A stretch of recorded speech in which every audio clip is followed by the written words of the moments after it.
Mas então, vamos entrar no que é que o islamismo acredita. Como eu disse, há muita divergência sobre detalhes e interpretações do Alcorão, da Sunna, mas basicamente o islamismo acredita nos seguintes pontos que eu vou dizer para vocês, que são 6 doutrinas e os chamados 5 pilares da fé islâmica. Então vamos começar com as doutrinas. A doutrina islâmica ela pode ser resumida como a crença nesses pontos, em um único Deus, seus profetas, seus livros, seus anjos, seus decretos e o julgamento final. São basicamente esses 6 pontos. O islamismo ensina que os seres humanos nascem espiritualmente neutros, ao contrário do cristianismo, que defende o pecado original. Nós já nascemos contaminados pelo pecado, segundo o cristianismo, e inclinados ao mal, e a nossa natureza é corrompida. Mas no islamismo não há o conceito de pecado original ou de pecado transmitido. As pessoas nascem neutras moralmente e, portanto, elas são perfeitamente capazes de obedecer às ordens de Deus. Elas podem escolher livremente entre o bem e o mal e elas podem obedecer os mandamentos de Deus. Mesmo que elas pequem, elas continuam com essa habilidade de fazer o que é certo. Portanto, na visão islâmica, o que a humanidade precisa não é de salvação, mas de instrução. O islamismo tem profetas, mas não tem um salvador. Maomé não é o salvador dos muçulmanos, mas ele é o grande instrutor e o grande profeta. Porque no islamismo a salvação vem pela obediência à palavra de Deus que foi revelada através do anjo Gabriel a Maomé, o seu profeta. E que instruções são essas? Que pontos centrais são estes? Primeiro, crença em um Deus. Os muçulmanos acreditam que Alá seja o único, eterno, criador e soberano Deus e que não há outro Deus a não ser Alá. Ele é o único Deus verdadeiro. E nesse ponto, há uma semelhança muito grande entre o islamismo, o cristianismo e o judaísmo, porque são 3 religiões monoteístas, ou seja, que acreditam que há apenas um Deus. As demais religiões são politeístas, como o hinduísmo, as religiões da Mesopotâmia, a antiga religião pagã dos egípcios e dos caldeus, a religião dos gregos e dos romanos na antiguidade, todas elas eram politeístas, acreditavam em muitos deuses. Mas os islâmicos, juntamente com os cristãos e os judeus, afirmam o monoteísmo. Existe apenas um Deus. Um Deus. E esse é um ponto de aproximação entre os islâmicos e os cristãos, embora nós vamos ver aqui que o conceito de Deus é bem diferente no islamismo e no cristianismo. Mas, então, eles creem que Alá seja o único Deus eterno, Alá é eterno, ele criou o mundo e ele é soberano. Maomé não pretendia trazer um Deus novo, mas ele dizia que o Deus que ele pregava e ensinava era o mesmo Deus dos judeus e dos cristãos, só que judeus e cristãos haviam perdido a verdade a respeito desse Deus e, num certo sentido, o islamismo, Maomé dizia que ele queria voltar à religião original, ao conceito original de Deus que havia se perdido durante todo esse tempo. Maomé considerava a doutrina da Trindade como sendo blasfema. Embora tenha um alto respeito pela pessoa de Cristo, não é, como filho de Deus, como profeta de Deus, o Alcorão fala até que ele nasceu de uma virgem, crê nisso, crê nos milagres de Deus, crê de Cristo, crê que ele até subiu aos céus, mas eles negam que Jesus é Deus. Portanto, a doutrina da Trindade, de um Deus que subsiste em Pai, Filho e Espírito Santo, é completamente estranha para o islamismo, não é? E é considerado inclusive uma blasfêmia, dizer que Jesus Cristo é Deus. Alá é único e age de forma direta no mundo e tudo acontece no mundo por intervenção direta de Alá. Essa é a primeira crença. A segunda é a crença nos anjos. Os anjos foram criados por Alá e são fiéis a ele. Somente um anjo se tornou desobediente, Iblis ou Shaitan, que é a palavra para Satanás. O anjo mais mencionado no Alcorão e na Sunna é Gabriel, que foi o mediador das revelações de Alá a Maomé. Então é importante no islamismo a crença nos anjos, porque eles acreditam que foi um anjo que trouxe da parte de Deus o conteúdo do Alcorão para Maomé. Eu confesso que eu não entendi direito o que eu vou dizer agora, mas eu vou dizer, talvez alguém possa me ajudar depois. O islamismo acredita ainda nos gênios. Os gênios teriam sido criados por Deus e não são nem anjos nem homens. Mas você lembra de Aladim e a lâmpada maravilhosa? Aquilo ali, a gente pensa que é lenda, conversa, não, aquilo reflete uma crença islâmica. Os gênios são esses seres, não é? Eles não são nem anjos nem homens. O Alcorão diz que Alá preparou o inferno para os homens e para os gênios maus. e parece admitir a possibilidade da conversão de um gênio ao islamismo.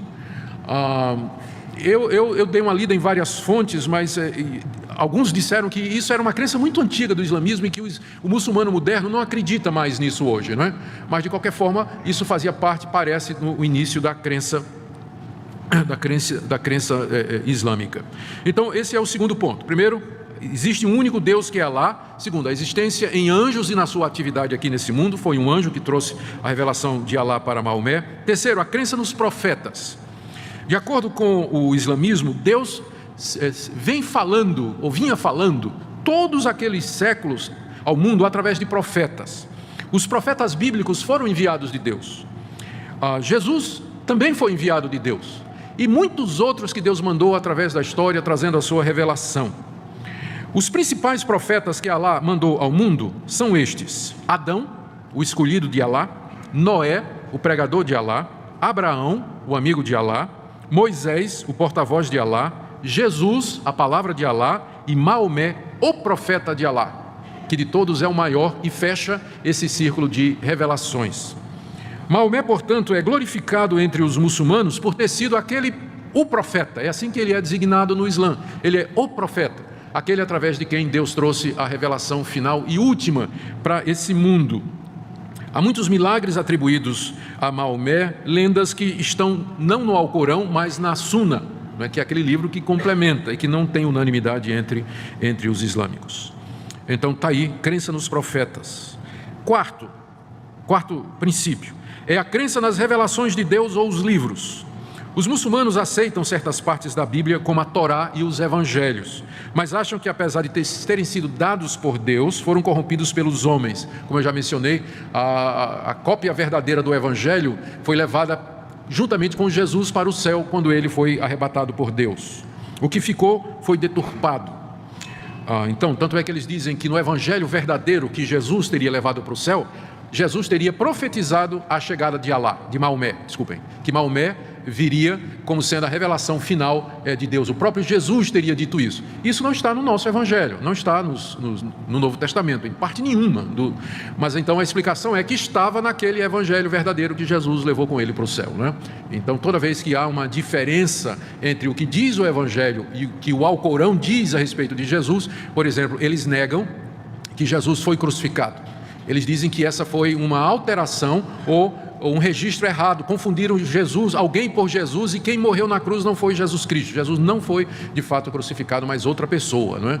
Jesus, na verdade, subiu aos céus sem morrer, levando essa cópia do Evangelho. E quando a gente confronta, dizendo, mas os Evangelhos que nós temos, eles nos dizem que Jesus morreu, a resposta é, não, mas essas cópias que vocês têm do Evangelho, elas foram todas adulteradas, não é? O verdadeiro Evangelho está no céu lá com Jesus. Mas eles creem nessas revelações.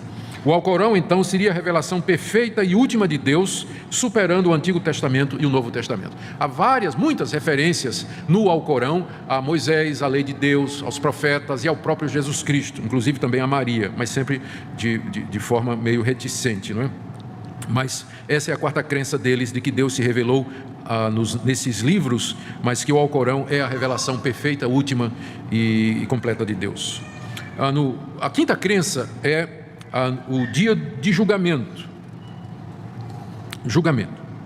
e na vida futura.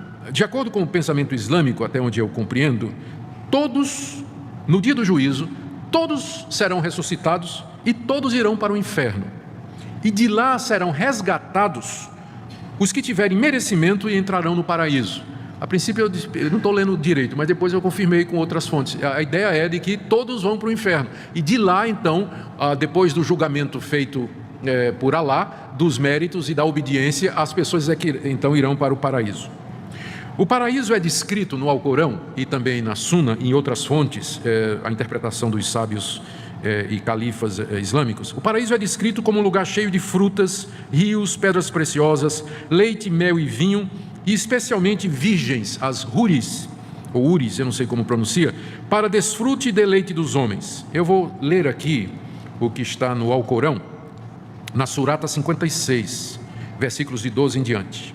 Falando sobre os que vão para o paraíso, Maomé disse que eles se deitarão sobre leitos incrustados com pedras preciosas, frente a frente. onde lhes servirão jovens de frescores imortais, com taças e jarras cheias de vinho, que não lhes provocará dores de cabeça nem intoxicação, e frutas de sua predileção, e carne das aves que desejarem. E deles serão as húris, virgens de olhos escuros, castas como pérolas bem guardadas, em recompensa por tudo quanto houverem feito. Sabei que criamos as húris para eles, e as fizemos virgens, companheiras amorosas para os justos. Está no Alcorão, Surata 56, a partir do versículo 12. Aquele conceito de 72 virgens para cada guerreiro que morrer em luta pelo islamismo não está no Alcorão, mas está na Suna. E eu vou ler aqui, é a Suna, volume 4. A menor recompensa para aqueles que se encontram no paraíso é um átrio com 80.000 servos e 72 esposas, sobre o qual repousa um domo decorado com pérolas aquamarinas e rubis. Então, a diferença do céu cristão, do novo céu e da nova terra cristão, é que o novo céu e a nova terra cristão tem anjos assexuados, Então pode parecer monótono para muita gente. Mas o paraíso islâmico lá, então o prazer do paraíso islâmico é basicamente sensual. É o relacionamento sexual com estas virgens que ficam virgens cada manhã e assim por toda a eternidade. Com relação ao inferno, é de fogo e para lá vão os homens e os gênios. De acordo com a Suna, Ali ibn Abi Talib, que foi o terceiro califa, certa vez perguntou: você sabe com que se parecem os portões do inferno? E aí, Al-Baidavi, um comentarista, colocou uma mão sobre outra, indicando que há 7 portões para o inferno, um em cima do outro. Ele disse: o inferno tem 7 portões através dos quais serão admitidos pelo seu grande número. As camadas que eles vão descer, conforme a sua graduação, são respectivamente. Então, esse intérprete da lei islâmica, ou da revelação islâmica, ele disse que o inferno tem 7 portões, e vai descendo de cima para baixo, gradativamente. O Garrana é o mais alto, e é para os monoteístas rebeldes, provavelmente os islâmicos que não foram fiéis em obedecer à lei. O segundo nível do inferno é a fornalha, que é para os judeus. O terceiro nível do inferno, o esmagado, é para os cristãos. O quarto nível é a fogueira, para os sabeanos. O quinto nível é o calor ardente para os adoradores do fogo. O sexto nível é o inferno para os incrédulos. E o sétimo é a fossa para os enganadores. Então, nessa perspectiva, o inferno tem 7 portões, que são 7 níveis, e o nosso é o terceiro. Sexta crença é a crença na predestinação. E atenção aqui, que nós acreditamos também, mas há uma diferença aqui. A grande maioria dos muçulmanos acredita que Allah decretou tudo o que vai acontecer. Está decretado. E eles atestam a soberania de Deus com uma frase frequente, Inshallah, que quer dizer se Allah quiser.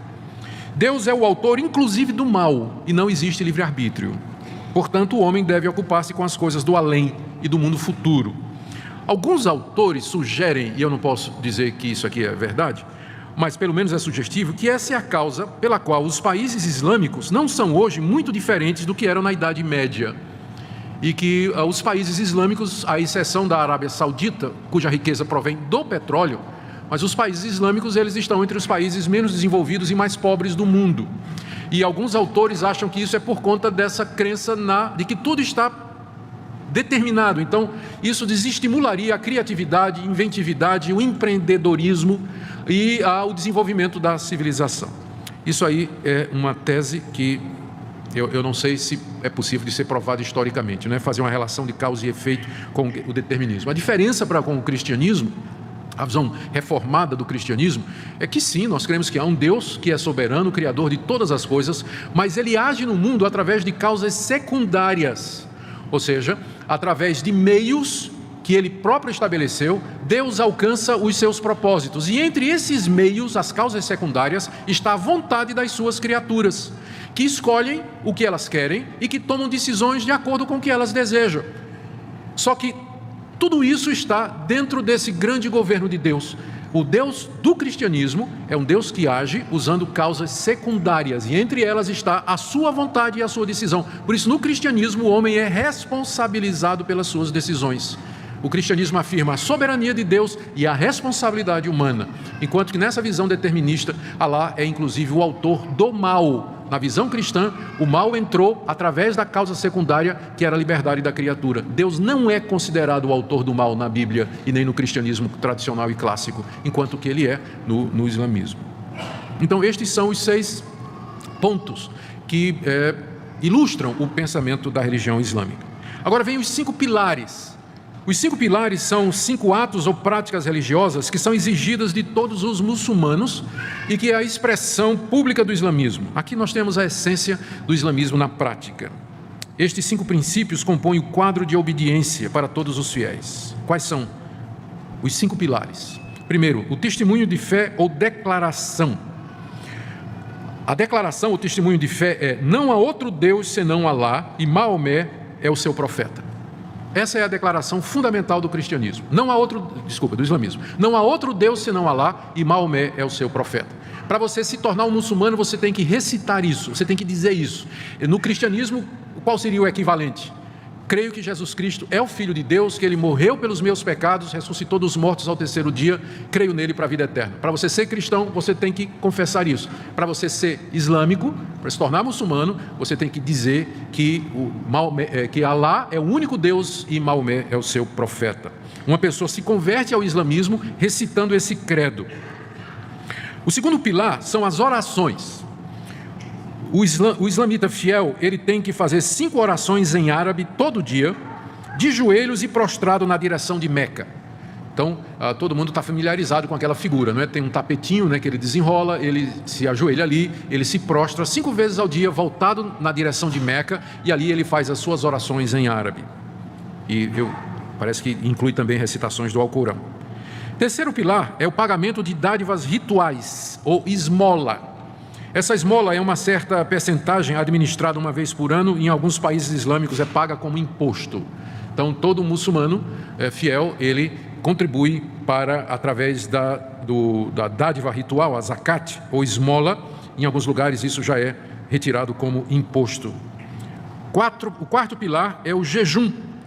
Os muçulmanos jejuam durante o mês de Ramadã, que é o 9º mês do calendário islâmico. Os muçulmanos têm um calendário diferente do nosso. Eles começaram a marcar o tempo a partir da peregrinação de Maomé para Meca. Aí eles têm um calendário diferente do nosso, e são 360 dias e não 365.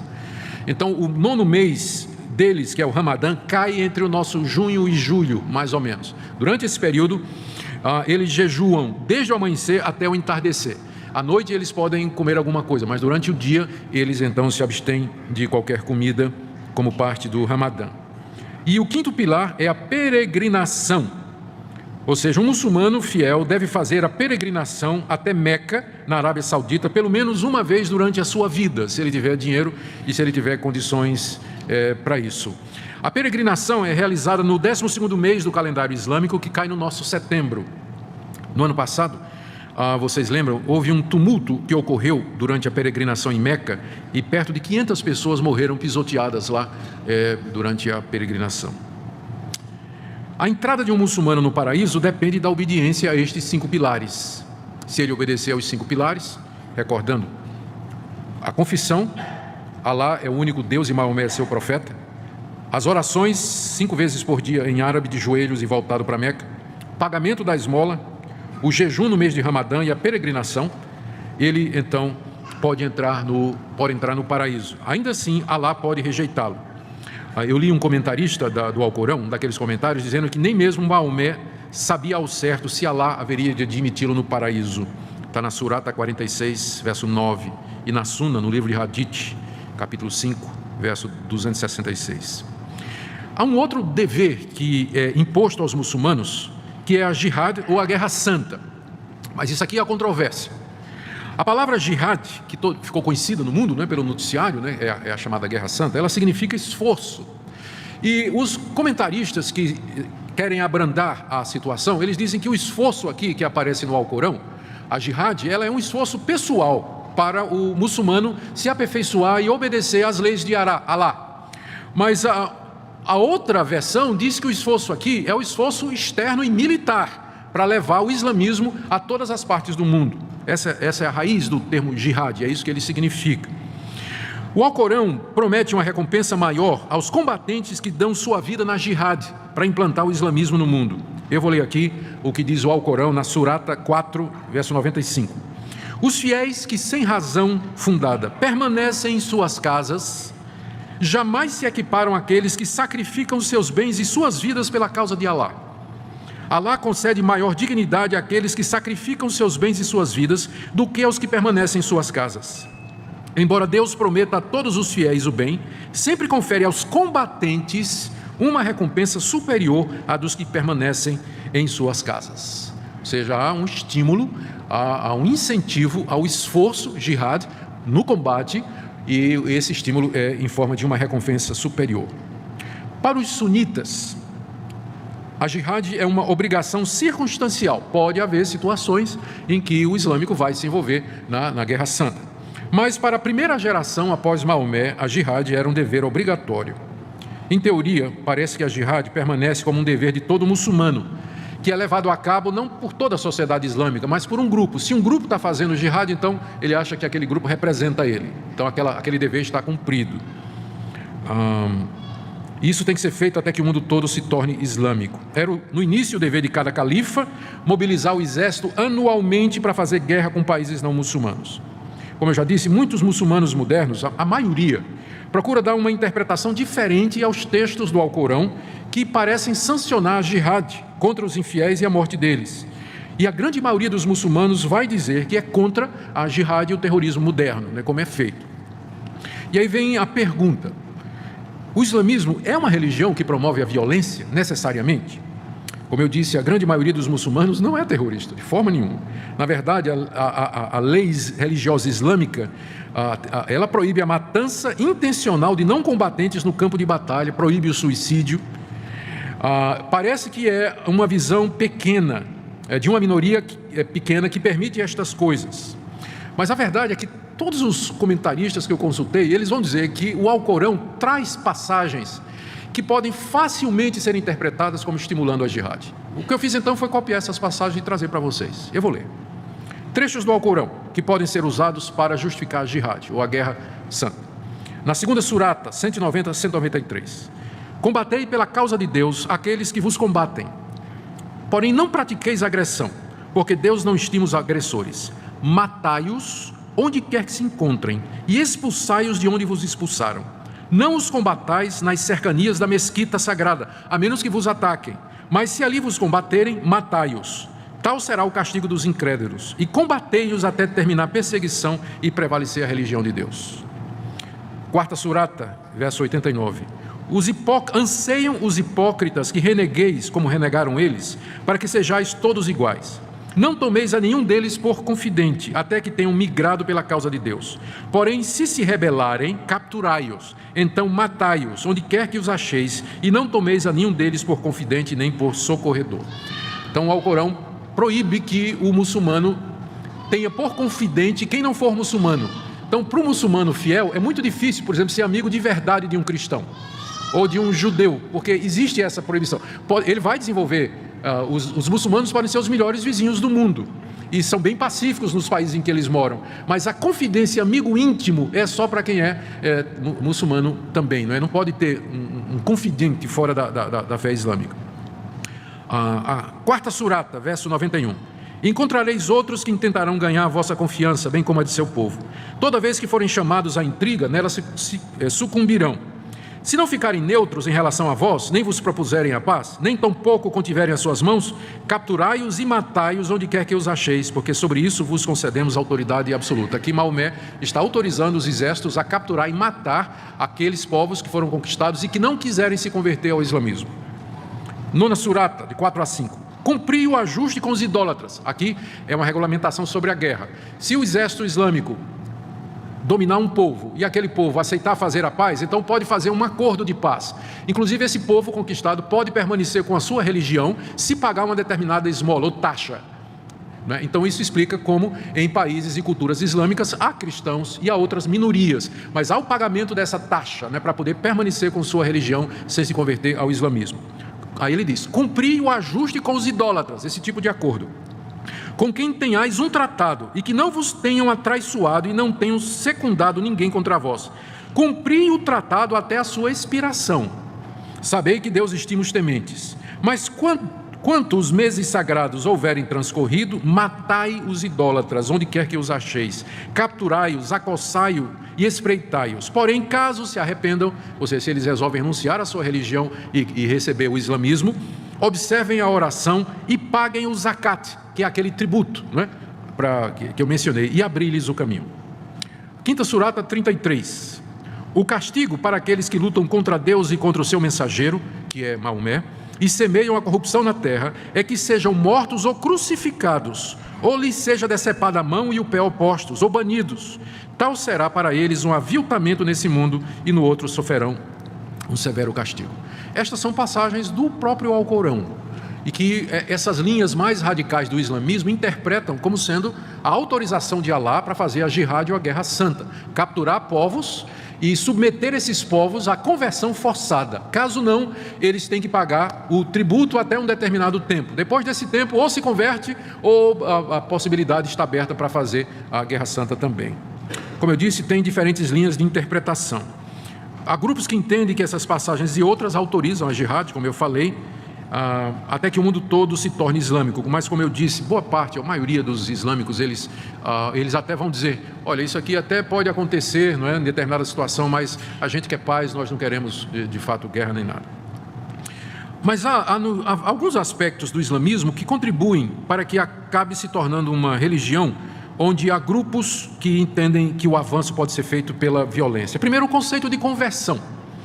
No cristianismo, a conversão é interna. Para que uma pessoa se torne cristã, ela tem de coração de acreditar que Jesus ressuscitou dos mortos e que Ele é o Filho de Deus. E aí ele faz a declaração pública. Se uma pessoa se diz cristã, mas não crê no coração, a gente chama ela de hipócrita, não é? E, na verdade, diz que ela não é cristã. Mas no islamismo, a conversão é externa. Você tem que fazer os 5 pilares. E os 5 pilares são atos externos: esmola, jejum, peregrinação, confissão e oração. Então, já que a conversão ela pode ser imposta, você pode entender porque que o islamismo ele facilita, né, o avanço e a conquista de povos pela espada e a conversão forçada, já que é algo externo, né? Os 5 pilares são deveres externos que identificam o muçulmano. Também o conceito de terra. O cristianismo não tem terra. Não existe isso de país cristão, mas o Islã tem. O Islã se entende como um Estado, ele tem um território geográfico. E a perda daquele território significa uma perda. A guerra é declarada para tomar de volta a terra que é de Deus. E aquilo que eles conquistarem é de Alá. Então, por conta disso, o islamismo ele tem essa visão de fazer guerra, de conquista, de lutar pela terra e se apoderar dela. Isso explica em grande parte o conflito entre árabes e judeus, a briga pela terra que os árabes consideram que, na verdade, é de Alá. Não devemos, porém, esquecer que a origem da violência, na verdade, é o coração humano. De onde procedem as contendas e guerras que há entre vós, se não das paixões e desejos que estão militando no vosso coração? Então, nós não podemos dizer que só tem violência lá, porque onde houver pecadores como eu e como vocês, haverá violência. O que existe são religiões que acabam abrindo a porta e estimulando essa violência que já existe no coração humano, independente do credo que ele professa. Um outro ponto que tem se tornado muito controverso com relação ao Islã é o lugar da mulher no islamismo. E eu pensei em trazer alguma coisa sobre isso também. Tem algumas passagens, eu não encontrei no Alcorão, mas ou na Sunna, ou na interpretação de alguns califas, que se referem à mulher como sendo um brinquedo. No seu livro, Al-Musannaf, volume 1, parte 2, página 263, um dos sábios muçulmanos, chamado Abu Bakr Ahmed ibn Abd Allah, disse: Umar, o justo califa, estava certa feita falando quando sua esposa o interrompeu, e ele disse a ela: você é um brinquedo, se precisar de você eu a chamo. Amrun Bial Aas, também um califa, disse: mulheres são brinquedos, escolha um. Isso está na obra Kanz el-Mal, volume 21, que é um volume da Sunna, que é o Hadith, número 919. De acordo com Ahmed Zaki Tufaha, no livro sobre a mulher e o islamismo, o próprio Maomé teria dito, isso aí estaria na Sunna: a mulher é um brinquedo, quem quiser levá-la deve cuidar dela. No Alcorão, na Surata 4:34, existe a declaração: os homens têm autoridade sobre as mulheres, porque Alá fez um superior a outro. Na página 36 desse livro, A Mulher e o Islamismo, Ahmed Zaki Tufar escreveu: Deus estabeleceu a superioridade do homem sobre a mulher, de acordo com o Alcorão, na Surata 4:34. O que não permite a igualdade entre o homem e a mulher, porque aqui o homem está sobre a mulher devido à sua superioridade intelectual. É diferente do pensamento cristão. O pensamento cristão diz que Deus criou o homem e a mulher iguais à sua imagem e semelhança. Deu a eles papéis distintos. A um, a liderança, e o outro, companheirismo e ajuda. Em nenhum momento se coloca a superioridade do homem sobre a mulher. Ambos são a imagem e semelhança de Deus e são iguais diante de Deus, salvos da mesma forma. O homem não é visto como sendo mais inteligente do que a mulher, ao contrário. Eu conheço mulheres que dão de 10-0 nos homens, não é? Em termos de inteligência, e essa é a grande diferença que deve ser observada. Mas nessa perspectiva existe uma superioridade intrínseca. Por ser homem, é superior à mulher, né? Há uma superioridade intrínseca, enquanto que no cristianismo o que existe é uma complementação através de papéis diferentes. Um outro ponto aqui é o casamento forçado. A virgem pode ser obrigada por seu pai a ser dada em casamento sem ser consultada. Isso é o que Ibn Taymiyyah, que é conhecido entre os muçulmanos como o sheik do islamismo, declarou no volume 32, página 39 da sua obra. E no mesmo volume ele escreveu: mesmo a virgem adulta, o pai pode obrigá-la a casar-se. Isso está de acordo com Malek ibn Ons al-Shafi e Ibn Hanbal, que estão entre os principais legisladores do islamismo, que são especialistas na lei islâmica.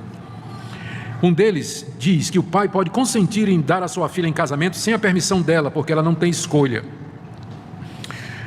Como fez Abu Bakr, o primeiro califa depois de Maomé e seu sogro. Ele fez com sua filha Aisha, quando ela estava com 6 anos de idade. Ele a deu em casamento ao profeta Maomé, com 6 anos, sem a permissão dela. E Aisha disse: o mensageiro de Alá, essa moça depois disse, né, tomou-me como sua noiva quando eu tinha 6 anos, e tomou-me como sua esposa quando eu completei 9 anos de idade. A Maomé estava com 50 anos de idade, 54, quando casou-se com ela. Com relação ao número de esposas, hoje a tendência é a monogamia, mas a poligamia é ainda aceita no Alcorão.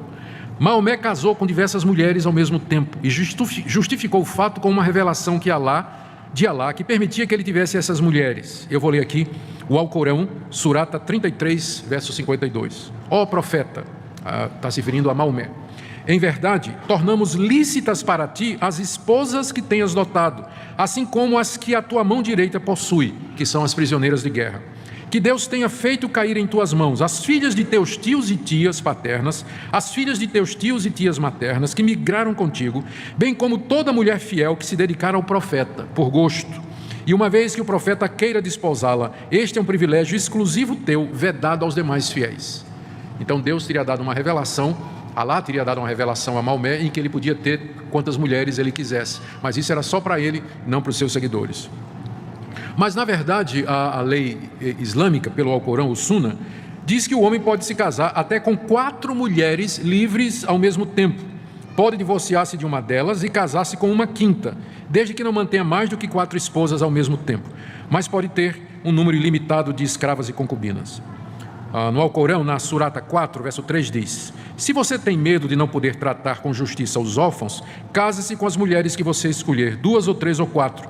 Mas se você tem medo de não poder agir com justiça com elas, então somente uma. Um sábio famoso entre os muçulmanos cita uma das justificativas para que um homem se case com mais de uma mulher. Ele diz, isso aqui é no livro Ghazali, volume 2, página 34. Ele diz assim: alguns homens têm um desejo sexual compulsivo tão grande que uma mulher não é suficiente para protegê-lo do adultério. Tais homens, portanto, devem casar-se com mais de uma mulher e podem ter até 4 esposas. Ok. Vamos agora caminhar mais para o final do nosso estudo comparativo, exatamente examinando as diferenças do islamismo para o cristianismo. Algumas delas já foram mencionadas aqui. Depois nós vamos terminar e vamos dar oportunidade para perguntas e respostas. Diferenças do islamismo para o cristianismo. Com relação ao cristianismo, o islamismo tem algumas semelhanças, mas diferenças bem significativas. Assim como o cristianismo, o islamismo é monoteísta, mas as semelhanças terminam por aí. As grandes diferenças. Começar com o conceito de Deus. Deus no conceito islâmico é uno, é um Deus, uma pessoa, Alá. Mas no conceito cristão, Deus é único, mas Ele subsiste em três pessoas, iguais em honra, glória, divindade, poder e majestade. Deus Pai, Deus Filho e Deus Espírito Santo. Portanto, o Deus que é adorado pelos islâmicos, ele não é o mesmo Deus na concepção cristã. Então, só no monoteísmo são parecidos, mas quando você entra no conceito de que Deus está sendo adorado, então a diferença fica evidente. Nós cremos que esse Deus é eterno, Ele é criador dos céus e da terra, e que Ele fez o homem para a sua própria glória, que enviou seu Filho Jesus Cristo, que é Deus Filho em forma humana, para tomar o lugar desse homem, porque esse homem se fez pelas causas secundárias e de sua responsabilidade, esse homem se fez pecador diante de Deus, quebrou a lei de Deus e incorreu no seu desagrado e, portanto, no seu castigo. Deus, então, envia o seu Filho como redentor do homem, como salvador do homem. Jesus é profeta no sentido de que ele trouxe a palavra de Deus, mas ele é profeta e sacerdote, como sendo aquele que oferece sacrifício pelos nossos pecados. Portanto, o conceito de Deus no cristianismo é completamente diferente do conceito de Deus no Islã. O Deus Alá, ele é considerado inclusive como autor do mal. Mas no cristianismo, o nosso Deus que se revela em Cristo Jesus, ele não é o autor do mal. O mal entra através da escolha humana de desobedecer a Deus. Com relação a Jesus, o Islã acredita que Jesus foi um grande profeta, afirma que ele nasceu de uma virgem, que ele viveu uma vida sem pecado, que realizou grandes milagres e que virá novamente no final da história. E ele é considerado, como nós já vimos, um dos grandes profetas. Na verdade, ele é a palavra de Deus. No entanto, o Islã nega explicitamente a divindade de Cristo e repudia o título Filho de Deus como sendo blasfemo, porque Alá não pode ter filho, Alá não tem filhos. Então, chamar Jesus de Filho de Deus para o islâmico equivale a uma blasfêmia, não é? Equivale a uma blasfêmia. O islamismo nega que ele morreu na cruz, alegando que confundiram outra pessoa com Jesus, que foi então crucificado, e que Jesus mesmo foi levado ao céu sem experimentar a morte. Por isso, o islamismo nega explicitamente a necessidade de uma morte substitutiva. Não precisamos de alguém morrer por nós. Cada um é responsável pela sua própria salvação e vai ser julgado de acordo com as suas obras, e pelo merecimento vai para o céu, ou vai para o paraíso, ou para o inferno, um daqueles 7 portões. A razão pela qual muitos muçulmanos não acreditam que Jesus morreu na cruz é porque eles não entendem porque Alá permitiria que Isa, que é o nome que eles dão para Jesus, sofresse uma morte torturante. Na verdade, a Bíblia mostra como a morte do Filho perfeito de Deus foi fundamental para pagar pelos pecados dos crentes. O profeta Isaías, que é considerado no islamismo como sendo um profeta de Deus, diz no capítulo 56, de 5 a 6, ele foi moído pelas nossas transgressões, foi traspassado por causa das nossas iniquidades, o castigo que nos traz a paz estava sobre ele, pelas suas pisaduras fomos sarados. Isso é dito pelo profeta Isaías. João 3,16, Deus amou o mundo de tal maneira que deu seu Filho unigênito para que todo aquele que nele crê não pereça, mas tenha vida eterna. João 14,6, disse Jesus, eu sou o caminho, a verdade e a vida, ninguém vem ao Pai senão por mim. 1 de Pedro 2,24, levando sobre si os nossos pecados sobre o madeiro, para que mortos para os pecados possamos viver para a justiça. A Bíblia toda, do começo ao fim, dá testemunho de que Jesus Cristo é Deus encarnado para que pudesse pagar na cruz do Calvário a nossa culpa. Fonte de autoridade. O islamismo acredita que o Alcorão seja a autoridade final e a última revelação de Alá. Para os cristãos, entretanto, a Bíblia foi finalizada no século I, com o livro de Apocalipse. O apóstolo Paulo já fala que se alguém vier e pregar um outro evangelho que seja diferente daquele que foi entregue, que seja anátema. O livro de Apocalipse termina dizendo que ninguém pode acrescentar ou diminuir nada àquilo que já foi revelado. A referência é primeiro ao livro de Apocalipse, mas como ele fecha o cânon, a coleção de livros da Bíblia, então isso se estende a toda a Escritura. Há uma diferença fundamental entre o cristianismo e o islamismo no que diz respeito à relação com essas outras religiões. O cristianismo olha para o Antigo Testamento e o judaísmo e não se vê como uma coisa nova, mas simplesmente como a continuação daquilo que Deus revelou desde o início. Os autores do Novo Testamento usam constantemente os autores do Antigo Testamento para dizer aquilo que foi escrito se cumpre em Jesus, se cumpre agora, se cumpre dessa forma. De forma que há uma continuidade entre o Antigo Testamento e o Novo. Os cristãos não apareceram dizendo nós estamos criando uma nova religião, ou nós estamos trazendo aqui uma novidade. Ao contrário, eles disseram nós somos tudo o que Moisés e os profetas disseram. Somos o cumprimento. Então há uma relação de continuidade entre o cristianismo e o Antigo Testamento. O islamismo, ele não tem, embora ele diga que Alá é o último dessa série de profetas e de revelações que Deus mandou, mas o islamismo é novidade, ele é radicalmente diferente de tudo que veio antes. Ele diz que é a continuação, mas na verdade ele não segue nada do que o Antigo Testamento e o Novo Testamento diz com relação à pessoa de Deus, à pessoa de Cristo, o sistema de salvação. Salvação no islamismo é por mérito, não é assim no Antigo Testamento e nem no Novo. Então na verdade uma nova religião, ele vem como uma nova revelação, não é? Sem muita continuidade com aquilo que veio antes, enquanto que o cristianismo, na verdade, ele se declara como sendo a consumação daquilo que Deus anunciou desde o início.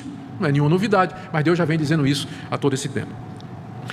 Sobre a salvação, e é aqui que vem a grande diferença. Para o islamismo, o paraíso pode ser ganho através da obediência aos 5 pilares que nós falamos: oração, confissão, jejum, esmola e peregrinação.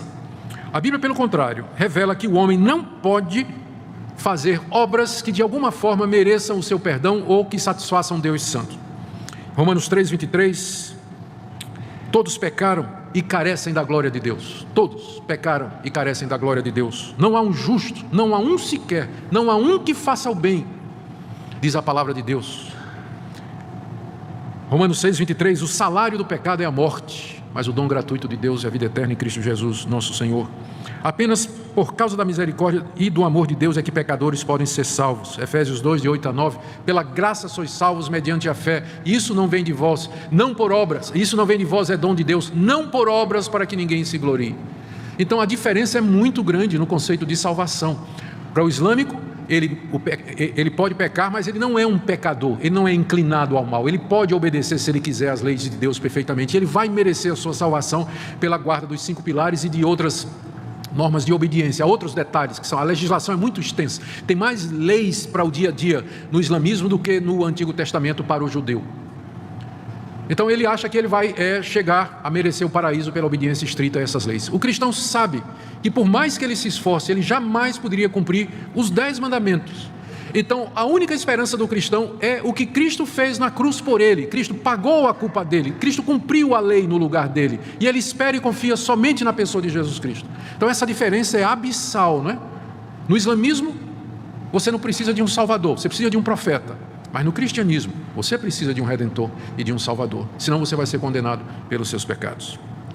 Outra diferença na evangelização: o islamismo pretende converter o mundo todo, um reino islâmico com território, leis religiosas e políticas, e acredita na conquista e conversão de povos à sua fé, às vezes mediante a jihad.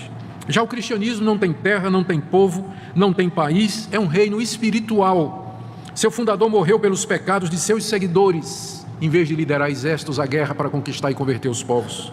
A evangelização é feita mediante a pregação da palavra de Deus, do evangelho, e espera uma conversão interna e voluntária, mas não uma obediência externa, que seria considerada hipocrisia. As guerras feitas em nome de Cristo no passado, e aqui o pessoal costuma citar as cruzadas, não é? São uma contradição do ensino de Cristo. Quando cristãos empreendem uma cruzada para tomar Jerusalém dos muçulmanos, como foi feito na Idade Média, eles estão sendo incoerentes, eles estão indo contra o ensinamento de Cristo, e é uma vergonha, uma mancha na história do cristianismo. Mas quando os islâmicos fazem a jihad, eles estão de acordo com o ensino de Maomé. Estão de acordo com o ensino de Maomé, o ensino do Alcorão, pelo menos como é interpretado por muitos. Devido a estas diferenças e contradições essenciais, o islamismo e o cristianismo não podem ser verdadeiros ao mesmo tempo. Um tem que estar certo e o outro tem que estar errado. E nós estamos aqui nessa manhã para dizer que, na nossa avaliação, o cristianismo atende muito melhor à necessidade do pecador, tem continuidade com o que veio antes. O que foi escrito a respeito de Jesus foi escrito logo depois da sua passagem aqui nesse mundo. A Suna foi escrita 100 anos depois de Maomé. Enfim, seria uma discussão de mérito que não é o que eu quero fazer aqui, mas apenas quero dizer para vocês nesta manhã que, de acordo com a Escritura Sagrada, a última revelação de Deus foi na pessoa de Jesus Cristo. Tendo Deus outrora falado muitas vezes e de muitas maneiras aos pais pelos profetas, nesses últimos dias nos falou pelo seu Filho, que é a expressa imagem da sua glória, a representação perfeita do seu ser. Para nós, Cristo, de fato, é a última palavra de Deus. E ali Deus nos disse em Cristo tudo o que tinha para nos dizer. Uma salvação completa, verdadeira e plena. Que Deus nos ajude e abençoe e que possamos testemunhar desse Cristo aos nossos amigos islâmicos em amor e dizer para eles que eles precisam de um Salvador e não de um legislador.